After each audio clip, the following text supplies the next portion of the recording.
I'm not perfect. No one was there to talk to me, and I felt like, what if I decided to end it here? No one would know because no one listens. I was planning on killing myself. I hear every day people go, oh my God, that sucks. I'm so gonna kill myself. Like, it's not a joke. It actually happens.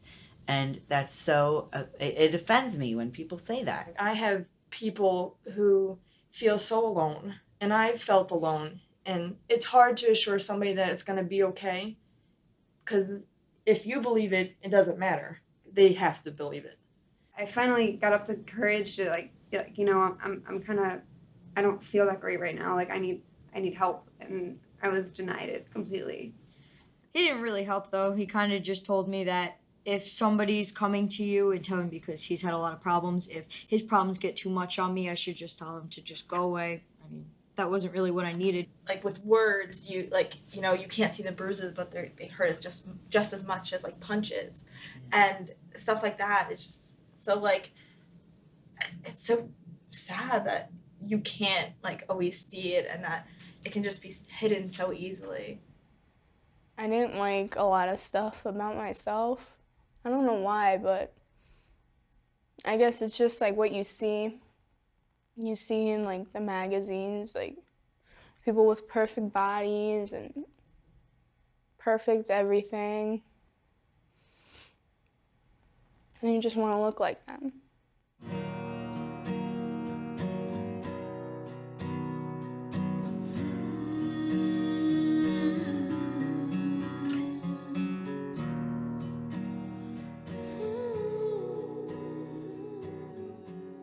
Adolescence is a time of identity formation. Erik Erikson is a developmental psychologist who saw development as passing through a series of kind of crises that need to be resolved by the individual. From infancy, there are issues of trust versus mistrust.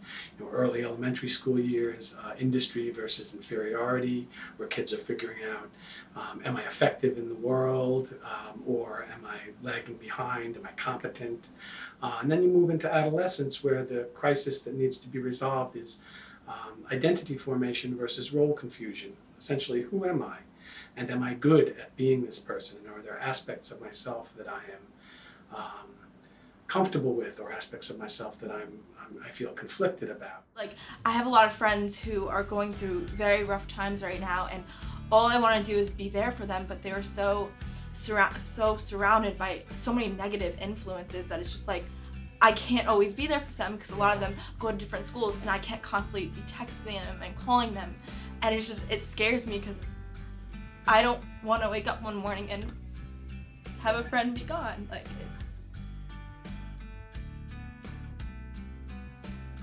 And it's sad because not only do a lot of people, they're oblivious to it, but even the people that are going through it don't understand it themselves. And I think that's why a lot of people kill themselves. It's because they just don't understand why they hate themselves. I think for a long time I thought it was part of my identity, part of who I was, that I was just going to be upset and miserable my entire life, and with anxiety attacks all the time, even though I didn't know what they were. Just that they would drive me to tears, and I didn't know. And now I know that that's not how it's going to be.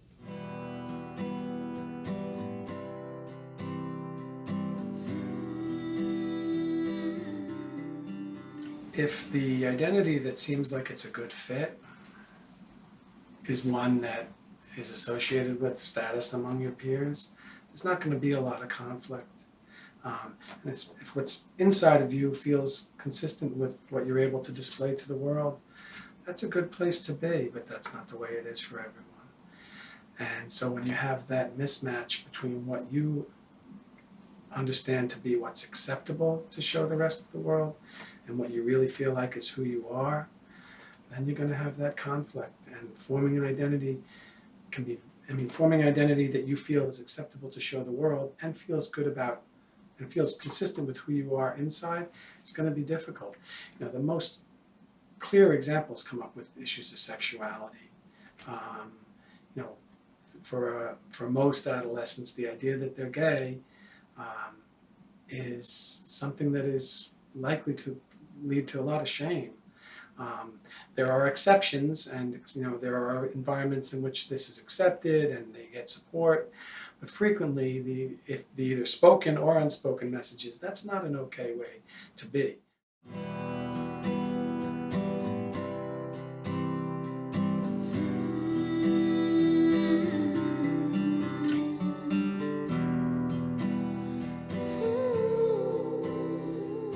High school is a very difficult time for adolescents. It's the transition period between childhood and adulthood, where they are becoming young adults and finding themselves, and they are trying to fit in, not only with their peers, with their family, with society. They're trying to get involved in new clubs. Generally, with adolescents, it's tough enough growing up with somewhat of a very functional family system, but when there's dysfunction in the family or dysfunction in the community or around the kids, as well as peer pressure and social acceptance, the steps to getting help for whatever you're suffering with generally happens in 3 phases. First, there has to be an awareness to what you feel like you are experiencing, whether it's substance abuse, sexual trauma, mental health issues like anxiety, depression, suicidal ideations,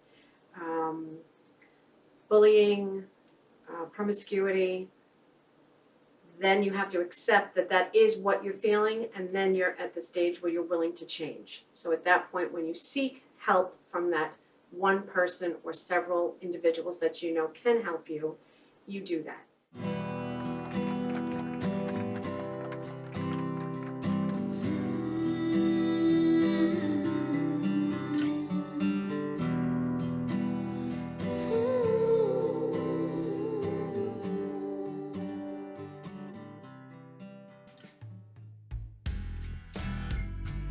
Hi, I'm Mary, and I am a junior in high school. I'm Kendra, and I am a sophomore in high school. I'm Sasha, and I am a junior.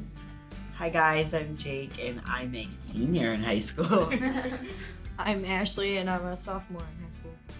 I've had many friends, including the one that I was just talking about.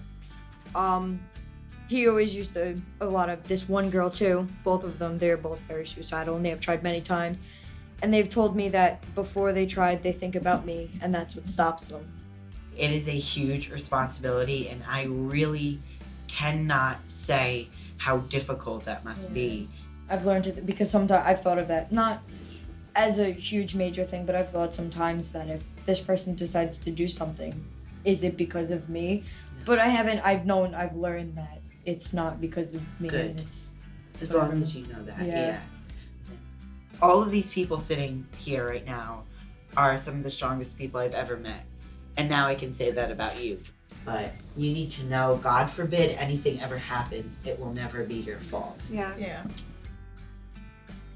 For a while, I also didn't know what to do. I'm also a very closed off person. I don't trust many. But then my sister, she would see the school psychologist, and when I entered freshman year and she was a senior, she was like, come with me to just talk to her just once and see how it goes, and if you don't like it, you don't have to see her again. I loved it, and it helped me so much. I need to see someone outside of school. I can't, the times that we're on breaks for holidays, what am I supposed to do when I can't go to school? And I know that's so weird to say for a high school student, but sometimes I depend on going to school because it's it helps healing. See if your school has someone that they can offer. Right. And even if they don't have a psychologist, maybe if you trust a teacher that you feel like you can confide in and that you trust and you can open up with, definitely do that. Or friends. Yeah. I always tried to be a person that other people would like, and I just realized that was so unhealthy. I just need to be who I want to be and love myself, because that's what counts. Sometimes I still think about how easy it could be to take my life. But I remember how it would affect the people around me, and I can't bring myself to do it. I want to tell people that even the littlest things hurt, but almost the smallest compliment can make someone's day. Being kind to someone can change their life. can't stress it enough how great it is that you've realized that you've needed help.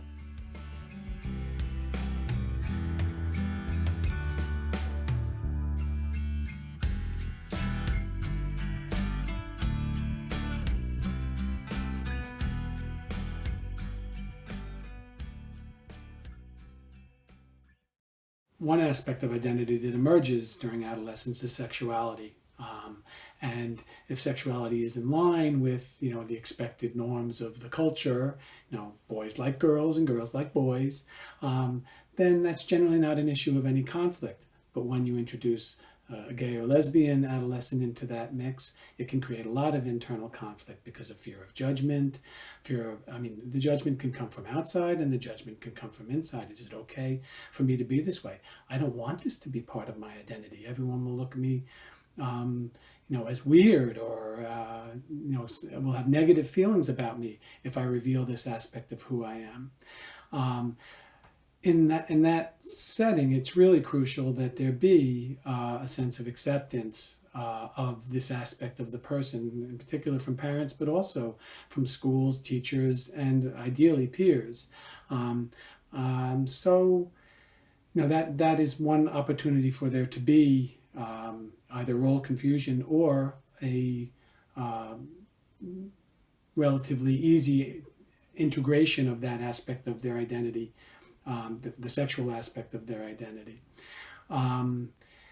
Things can get further complicated by transgender issues, where there is, we're talking about three different variables here. We've got your biological sex, male or female, you've got a penis or you have a vagina.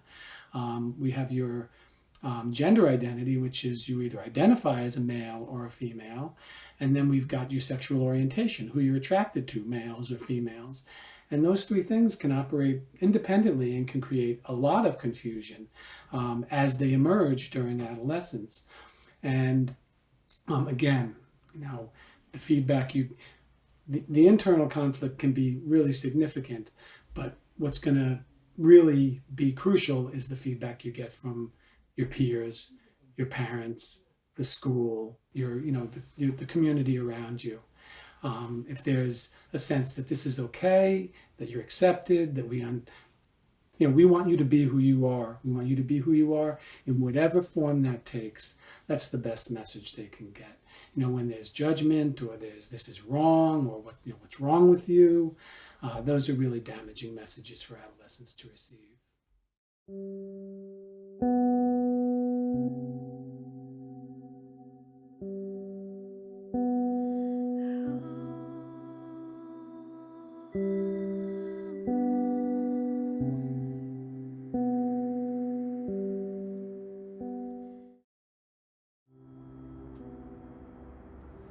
My name is Jesse. I'm a female male transgender.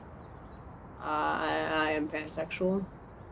When I first started going to school, I really didn't know what it was or how I identified. But then she told me that I should go to the gay club or GSA in our school. And I was like, oh, okay, that'd be cool. And after learning, getting taught all the labels and stuff, it really helped me because I knew that I wasn't the only one, And I came out as bisexual at first and then pansexual. And then I started identifying as gender fluid, and I kind of forced myself to put on feminine things and act feminine because I didn't want that giant step. And then I was like, I can't do this anymore. This is just me. I'm just a guy. I'm not playing this anymore. When I had come out with my own transition a few years back, I didn't know anybody in the LGBT community. What I was looking for specifically were other trans people, especially trans women that I could become acquainted with and possibly develop a friendship with to support me in my own transition. I made a phone call and the facilitator at the time told me, come in, it's free, you'll meet other trans people, and you don't have to be nervous or worried because everybody's going through the same situation as you, meaning transition. And it was at that center that I first met Erica. And I remember in the very beginning when the support group was finished, I ran home. I didn't want to socialize anything. I didn't know anybody, wasn't comfortable. And then I remember one night after group, Erica pulled me aside and said, listen, some of the folks here and I are going out to grab a bite to eat. Why don't you come along? And I was going to refuse at first, but then I said, okay, sure, why not? And then we started going every week after group to go out with some friends to eat, just to socialize and whatnot. And we started to grow closer, Erica and I, to the point where we actually started dating on Christmas Eve 2013. And then I met the two kids, Christian and Rose, at the center, needed a place to stay while they were homeless. They were bouncing from house to house, friend to friend, Couch building to to couch. building, couch to couch. I received a phone call from a mutual friend of ours at the center, Riley, who said, listen, there are these two friends of mine who are homeless. They need a place to stay. They don't have anywhere to stay. I can't have them. Is it okay if they come to your house? And I said, sure. Are they trustworthy? And she said, yeah, they are. And then that moment when they walked into our door, we had that sense of family after a couple of weeks. The two kids, Christian and Rose, didn't have a family. They didn't have that support. They didn't have that love or structure that we all have. So Eric and I were talking and said, you know what, it would be nice to develop a family unit.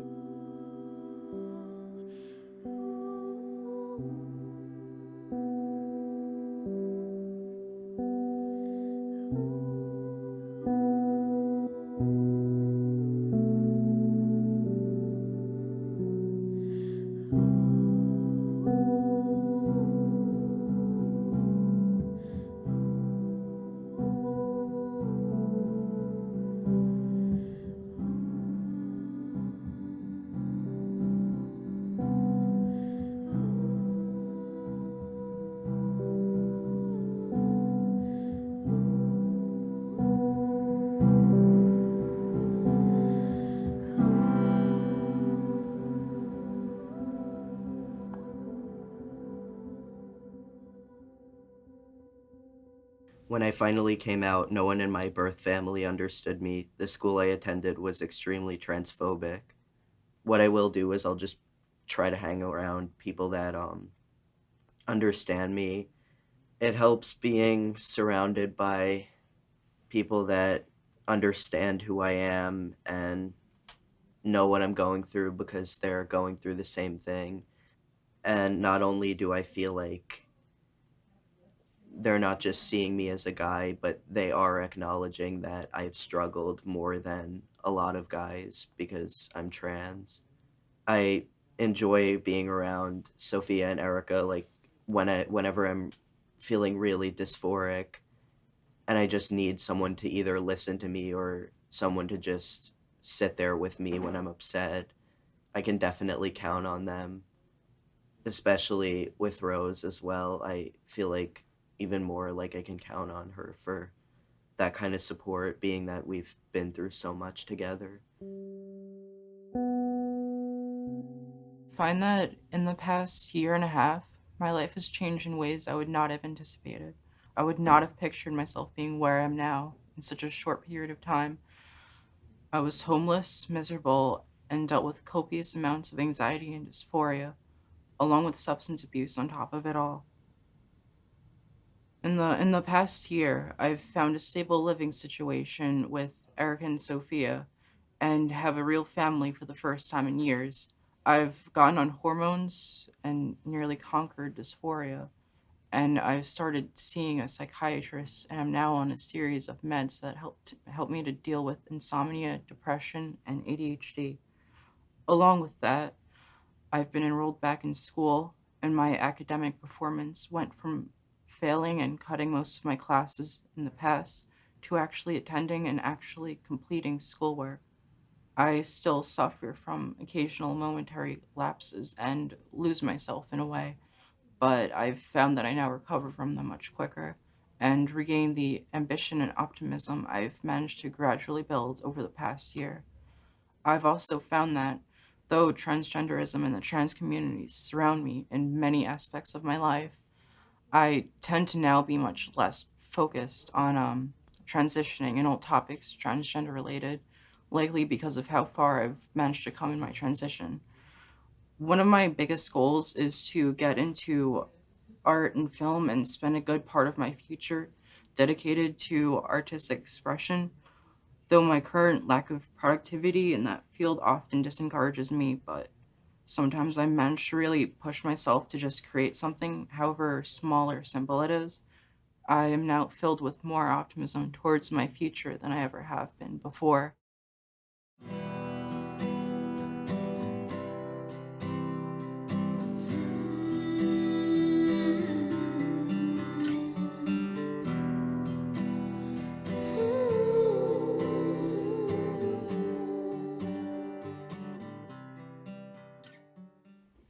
In particular, if you are a minority within a majority subculture, there can be questions about whether or not that's okay. You can have questions about whether or not that's okay without even realizing it. Some sense of how come I'm different from everyone else in this way. Certainly, you see that in sexuality, but you can also see it in biracial children who are raised in a predominantly white environment, or black children, or Latino, or any cultural minority that's being raised within the majority white culture, can lead to a lot of questions about, is it okay to be who I am, or how come no one else is like me?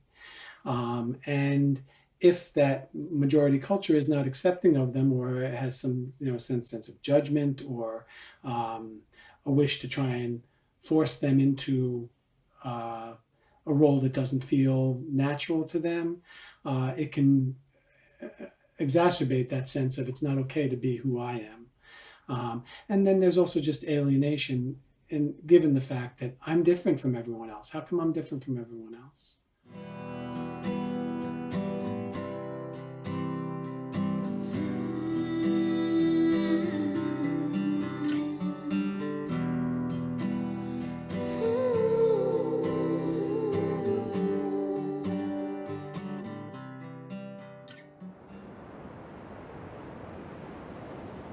I'm Rachel Cucina. I am 15 years old.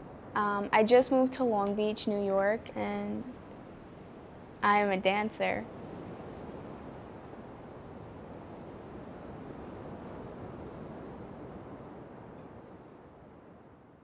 It's better to be in a diverse or open-minded town or surrounding than a closed, not so diverse setting for me, because I'm biracial and I'm half white and half black. And it's just when you're biracial and the pigment of your skin is different than what people see you as, because I'm normally just labeled as black instead of white and black. So when people see me, they see someone who is just this black girl, and it's just a different type of feeling because I'm biracial. I'm not just one ethnicity.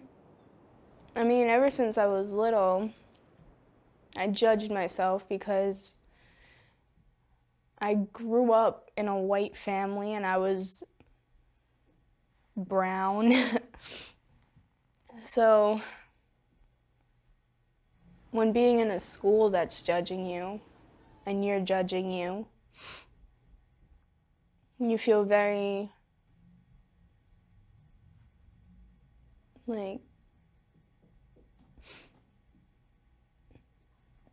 that much less perfect, or that much more unloved because you don't love yourself and people are showing you that they don't really care for you. So it's just hard sometimes, but you learn how to push through it and overcome everything, even if it takes time, because obviously you're going to get through it. The thing that is helping me get through it is dance. Sometimes certain people have to be taught or have seen what narrow-mindedness is, and they think that's just the way things are. But you have to learn how to accept everyone and how to push past just certain things that you don't think is right or that you don't think they should do, because you have to learn how to have an open heart to people and to how they are.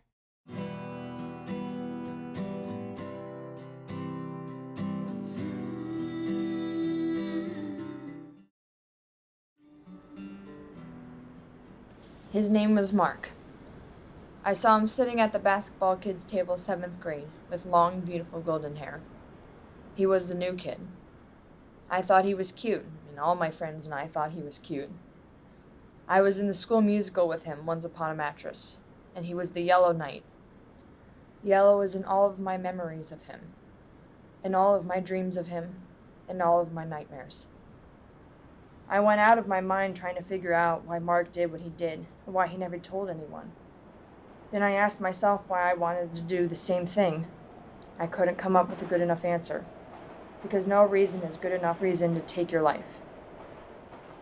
April 27th, at approximately 10:17 p.m., I wrote my suicide note, planned for April 29th when we got back, my 15th birthday. That same night at 11:35, Mark stood in front of a train, on the train tracks by my high school. Mark, my son, died April 27th of 2013 of suicide. There was no indication that there was any kind of problem. He was, from the day he was born, he was always smiling and happy and outgoing and boisterous and fun-loving. He did very well in school. It was important to him to do well, but I don't know if he struggled with, we found out after he attempted the first time, April 3rd, that he was afraid of growing up. He was struggling with maybe who he was supposed to be. So we don't realize how many lives we impact on a daily basis. You know, just by smiling at somebody, you know, can make their day.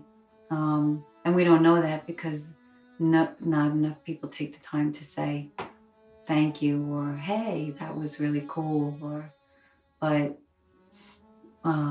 most people point out what you do wrong instead of what you do right. And but even if just one person, you know, that you feel like, if Mark knew that he was loved, but yet,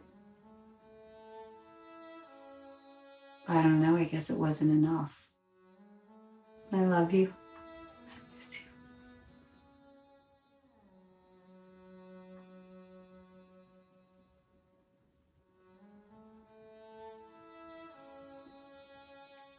I wish things were different.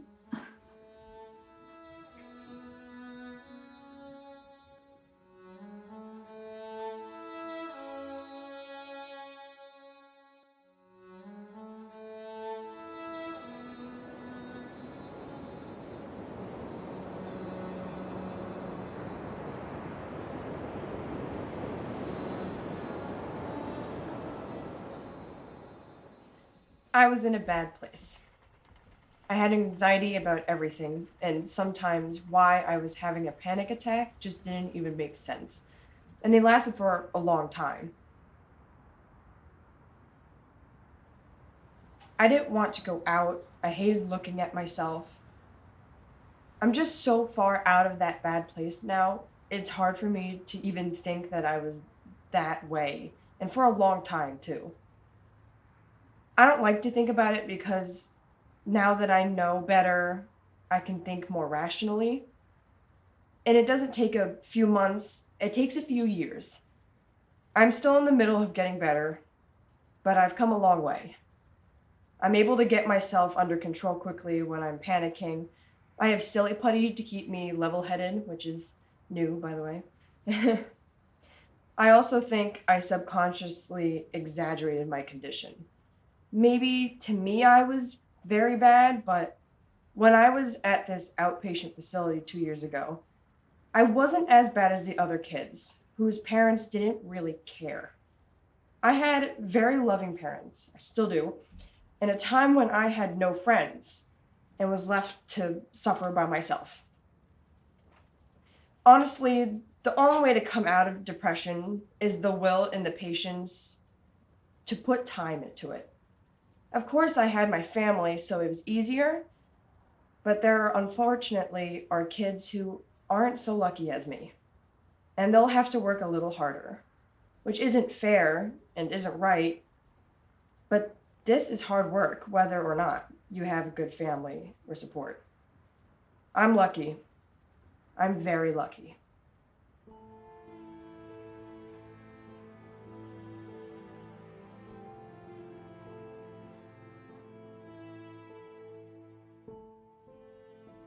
Since Mark passed, I, in other words, got a grip.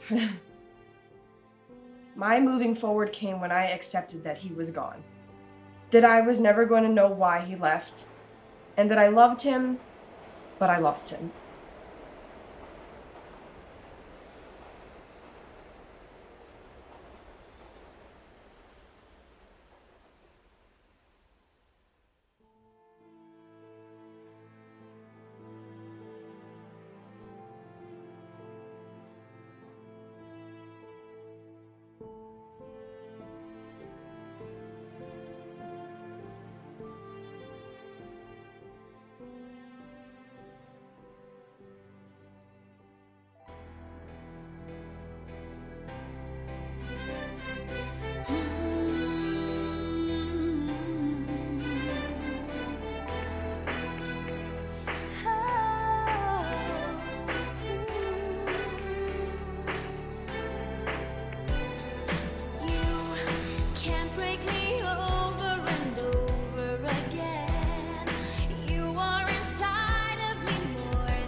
Surround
everything's going to be okay in the end. If it's not okay, it's not the end.